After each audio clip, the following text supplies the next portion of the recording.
Welcome to Traders Corner. I'll be standing in for Julieta this week, but as always, joining me in studio is Garth McKenzie. He's founder and editor of Traders Corner. Thanks so much, Garth, for your time. So you're the stable factor in this week's show because still the market's pretty volatile. You've got risk on the one day, risk off sentiment the next, and it depends on the news flow that comes through, the way that news flow actually gets interpreted.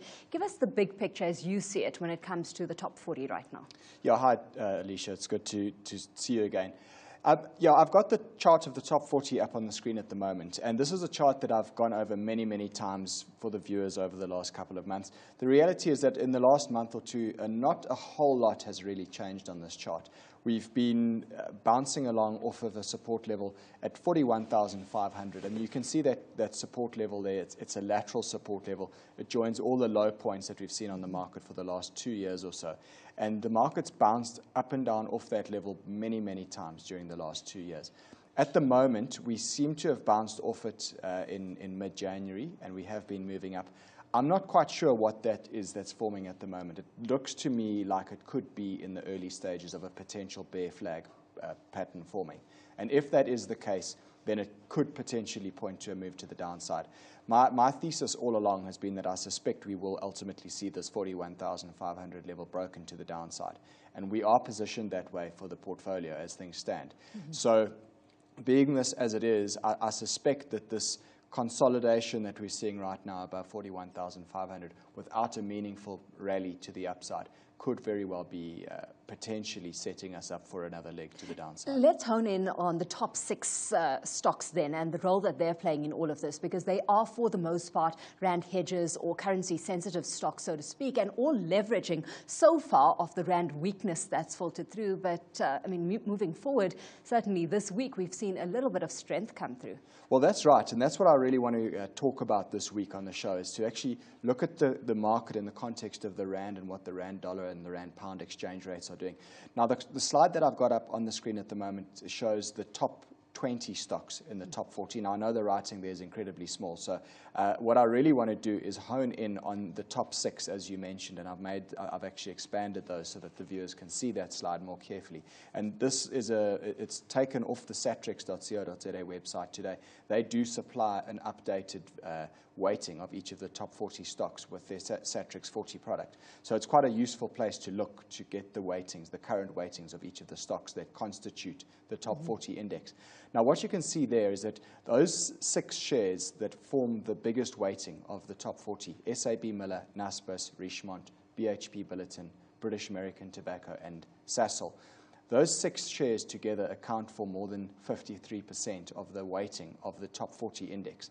So what I'm saying is that really and truly, if you're wanting to try and identify the direction that the top 40 is likely to take, you need to hone in on those 6 shares primarily, because the rest of them, the other 44 odd shares that constitute the 34 rather shares that constitute the top 40 index don't have a very significant weighting in their individual capacities, and therefore on an individual basis none of them can really make that much of a move really on the top 40 index. So looking at these 6 is important. Now, what I want to do from here is have a look at the currency, looking at the rand against the dollar, and then look at the rand against the pound, because this is kind of builds a story as to where we're going and why I think that 41,500 lateral support level on the top 40 is actually still very vulnerable to be broken to the downside. Now, here I've got a chart of the rand dollar exchange rate. This is a weekly graph, and it goes back to 2011, so it's quite a long time. It's about nearly 5 years worth of history that we've got here. And what's evident here is that there's a very clear weakening trend for the rand against the dollar. And there's no doubting that. I mean, you can see how each time the currency has pulled back to that trend line, it's found reason to go weaker. But what we've seen in the last 6 months is that the currency has actually weakened quite materially. And you can see the rand has moved out. We went as weak as nearly 18 rand to the dollar at one stage in January. Now the rand has begun to strengthen against the dollar. And in fact, it's begun to strengthen against all the basket of currencies, of hard currencies that we follow. The primary upward trend here for the rand dollar comes in at around about 14 rand, which is still a long way down from where we are currently. Now, I'm not necessarily saying we're going to go back all the way down to 14. It's possible, but the other option is that we might find the market or the currency tracks along sideways, and eventually that weakening trend catches up. Yeah. But what typically happens is once you've seen a big blow-off in the rand, like we've just seen recently, that usually marks a short-term top, and you'll find that the currency consolidates. And it can take a number of months for that to happen. We've seen it numerous times in the last couple of years. But right now, as things stand, that the current trading area for the rand dollar is a very, very long way away from its primary upward trend. How much relief do you see Finance Minister Pravin Gordhan bringing tomorrow? Because, of course, ahead of his budget delivery, we've got a lot of positive sentiment already being priced in. Well, that's right. And we have begun to see the rand strengthen already, as you've mentioned. I think tomorrow's budget speech is probably going to be the most closely watched budget speech we've ever seen, because he has to say the right things to appease the ratings agencies. And he knows that. And we saw the State of the Nation address. Jacob Zuma made a speech that was probably written by Pravin Gordhan from what I was watching. And he said all the right things. Certainly it looked as if we are teeing up a budget which is likely to be ratings agency friendly, to try and indicate we're going to try and cut back on the spending a little bit, try and increase the revenues. And I suspect that would probably be taken positively by the markets, and it very well may avert a ratings downgrade for the time being anyway. And that could very well be fuel for the rand to drive the rand stronger. So I think that's going to be critical to watch tomorrow. If we look now at the rand against the pound. And let's take note here, pound taking a beating of its own already on the prospect of a potential Brexit. Well, that's right. We know that David Cameron came back from his meeting with his EU counterparts over the weekend. He's discussed some sort of a deal, brought it back to the British people. It's not been very well received in Britain. And what really was the major event yesterday that saw the pound rather weakening was when Boris Johnson, the mayor of London, announced that he was going to be backing a Brexit, and that saw the pound losing a lot of value. It lost more than 2% on the day against the dollar. So it was a very, very significant move that we saw by the pound, and consequently that also resulted in the rand strengthening quite significantly against the pound yesterday. Now here we've got a long-term chart of the rand-pound exchange rate, again going back to 2011, and you can see undoubtedly that there's a trend of weakness there. But once again, like we saw with the rand-dollar chart, the trading action right now is quite far away from that primary upward trend. And the primary upward trend for the rand comes in at around about 20 rand to the pound. So given that we're trading today at around about 21.50 or thereabouts, it does still indicate that there could be another 5, 6, 7% potential strength that comes through for the rand against the pound in order to get back to that primary upward trend. Now, the reason I mention all of this is, again, going back to this slide which shows the weightings of the biggest 6 shares on the top 40, you can see that all of these shares are very, very currency dependent. We've got SAB Miller there making up nearly 16% of the top 40's weighting, Naspers making up 14%, and you can see the others there, Richemont nearly 9%. All of these top 6 shares are incredibly currency sensitive. So if you see the rand strengthening, as my thesis suggests might well be the case, then that's going to act as a headwind for these stocks. And consequently, that's probably going to act as a headwind for the top 40 index as well. Yeah. And it could well be a catalyst that even makes the top 40 break down below the 41,500. So let's take a look then at the technical setups for each of those. Yeah, let's do that. So here's SAB Miller, and what's evident here is that the share price of SAB Miller has already begun to move down quite a bit over the last 3 or 4 weeks, and that's very much a reflection of the strength that we've seen in the rand. Keep in mind, because there's this deal between Anheuser-Busch InBev and SAB Miller, that really SAB Miller now is just a pure currency play, and with a little bit of time value as well. But whatever the rand-pound exchange rate does, you're going to see that movement being reflected in the price of SAB Miller. And because we've seen the rand strengthen against the pound recently, that's why SAB Miller has come down. Now, by my calculations, if the rand were to go back to 20 rand to the pound, then that would probably put SAB Miller's share price back somewhere between 860 and 870 rand. Now, keep in mind, it's around about 900 rand at the moment. So that's, what, a 4-5% move lower for the share price of SAB Miller in the event that the rand should strengthen against the pound. Then looking forward to Naspers. Now, what's quite interesting here is that this price of Naspers seems to have been forming some might say that could be a bull flag pattern. I'm more seeing that as a channel. it's interesting to note that in my experience, these types of patterns you want typically to break out in the direction of the primary trend quite quickly, because the longer they take to break to the upside, the more potential there is actually for them to eventually resolve to the downside. And in this case, we would need to see Naspers breaking above 2,000 Rand per share quite soon in order to mark a bullish break.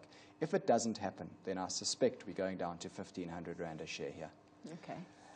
Richemont now is the third largest stock in the top 40 in terms of its weighting. And what's interesting here is that we've got a recent pattern of lower lows and lower highs. Again, also driven by the fact that the Rand has been strengthening. And also, we saw Swiss watch sales numbers last week, not that great. So that sort of news weighs on Richemont's share price. And again, if you strap on a strengthening Rand, well then technically my first level of support here is 97 Rand per share for Richemont. And if that level were to be broken to the downside, it could even open a move down to 86 Rand per share. Yeah. Then BHP Billiton. This company came out with disappointing results this morning. Scrapping its dividend as well. Well, significantly reducing its dividend, and abolishing that progressive dividend policy, announcing a big loss. Look, it wasn't a surprise. I mean, this was all very much expected. But the share price has taken a bit of a beating today. What I see there in the short term is that it seems to be trading in this little channel again, and it's probably likely to move towards the bottom end of that channel, if not even break to the bottom of that channel. So I won't be too surprised if we see the recent lows on BHP Billiton being retested here. And again, a stronger Rand would certainly help to take that price lower. And then almost at the end of this list now, we've got British American Tobacco here. And this also is very much a pure Rand pound play. Its primary listing is in London. And what you've got there recently is a trading range between 830 Rand and 900 Rand per share. If the Rand should continue to strengthen against the pound, then the likelihood is that we're going to see British American Tobacco breaking down underneath that 830 Rand support. And that means it would probably go down and have a visit of the 200-day moving average there, which is the blue line on that graph. And that comes in at around about 780 Rand or thereabouts. Okay. And then finally on the list, we've got Sasol. Yeah, last one on the list is Sasol. Very, very choppy chart here. It's been extremely range-bound over the last year, but within a very broad range, that has to be said. The range is between 360 and 460 Rand. Right now, it is towards the upper end of that trading range. If the Rand were to continue to strengthen, then Sasol, being very sensitive to the Rand, could well come under a little bit of pressure and see that share price trading lower. Yeah. So, if I have to summarize all of this and bring it back to the chart of the top 40 that we looked at earlier in the show, we've got that big technical pattern there with the 41,500 support that we've tested so many times over the last 2 years. And as I said, my suspicion is that we might be very vulnerable to a break to the downside below the bottom of that pattern at some point soon, and that a strong Rand could actually be the catalyst that takes the market down from that level. Yeah. We have an option structure in place on our portfolio, which is, we did this a number of weeks back, but basically if the top 40 trades down below 43,000, we start making money on those options. And we make our maximum profit at 38,000 on the top 40. We would make 51,000 Rand if it got down there. So I guess you could say to me, yeah, I am a little bit gunning for a break to the downside here, because that structure of ours will really work beautifully if that does happen, and we'd make good money on it. Within that context, and right now, let's go through the state of the portfolio as it stands at the moment. Yes, so we've got 2 positions open at the moment. Essentially, we've got a short position on cash build, which I have to say is not doing very well for us right now. The company did come out with a better than expected update yesterday, so that share price has moved up a bit. And I'm not sure that being short there is the right thing for now, but I'm going to give it another week and we'll make a call on that one. And then I've got my June 2016 Aussie option structure, which we've just discussed, and that's working in the background. It does run out to the middle of June, so we've got plenty of time with it. And as I say, if the market were to break to the downside, that option structure will do very nicely for us. So all in all, the portfolio is sitting just above 243,000 Rand. That's down 2.8% for the year to date. Not fantastic, but also not the end of the world either. Absolutely. And we've still got 10 months of the year left to try and pull it straight, so I'm not that worried. Well, Garth, we're going to have to leave it there. Thanks so much for your time today. Of course, Garth McKenzie is founder and editor of Traders Corner.